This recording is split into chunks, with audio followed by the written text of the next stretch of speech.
কি করবে ওনারা জানি না, কিন্তু যেটা করতে হবে সেটা বলে এসছি যে ইমিডিয়েট উনার পরিবারের পাশে রেল কর্তৃপক্ষকে থাকতে হবে। জিম্মাদারি রেল চলাকালীন তাকে ছিনতাই হয়েছে এবং মার্ডার হয়েছে।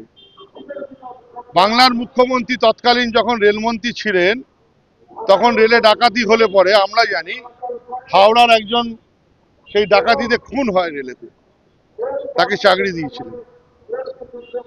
আজকে তৎকালীন রেলমন্ত্রী ভারতবর্ষের মমতা বন্দ্যোপাধ্যায় যখন তিনি ছিলেন, ভাড়া না বাড়িয়ে এত রেলের উন্নয়ন করেছিলেন, এতগুলো রেল আজকে সমস্ত জায়গায় যোগাযোগ স্থাপন করেছিলেন। আজকে রেলের ভাড়া দিনকে দিন বাড়ছে, নাগরিক পরিষেবা কোথায়? মহিলা আরপিএফ কোথায় থাকে?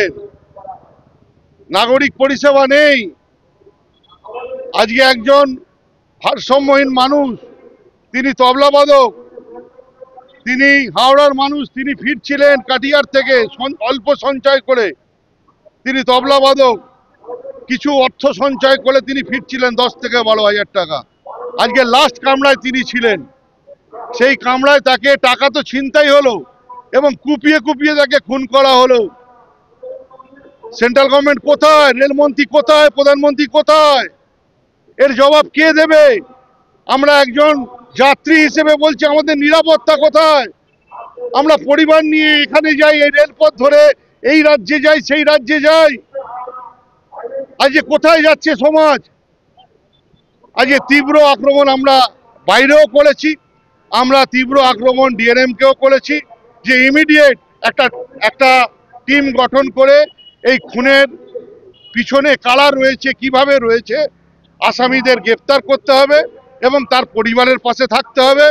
এবং মহিলা রিজার্ভেশন কামরা থেকে যেগুলো আমাদের লোকাল ট্রেন আছে এবং সাধারণ নাগরিকদের প্রতি যে সমস্ত লোকাল ট্রেন আছে এবং দূরগামী ট্রেন আছে, তাদের আরপিএফ যাতে সুব্যবস্থা রাখতে পারে, প্রোটেকশন দিতে পারে, ভাড়া না বাড়িয়ে।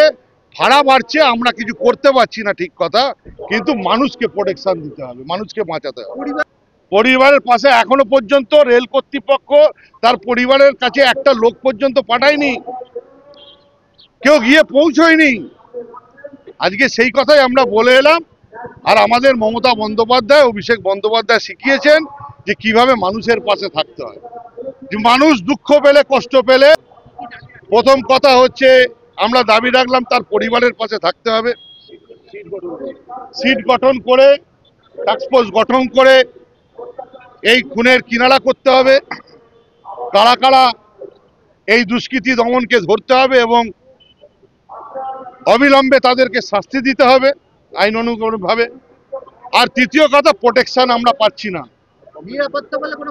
নিরাপত্তা বলে রেলের কোনো ব্যবস্থা নেই, কি মহিলা কি পুরুষ, কোনো ব্যবস্থা নেই। রাতের বেলা যখন ট্রেন চলে তখন এক একটা জায়গা থেকে ডাকাত উঠে যাচ্ছে, দিনের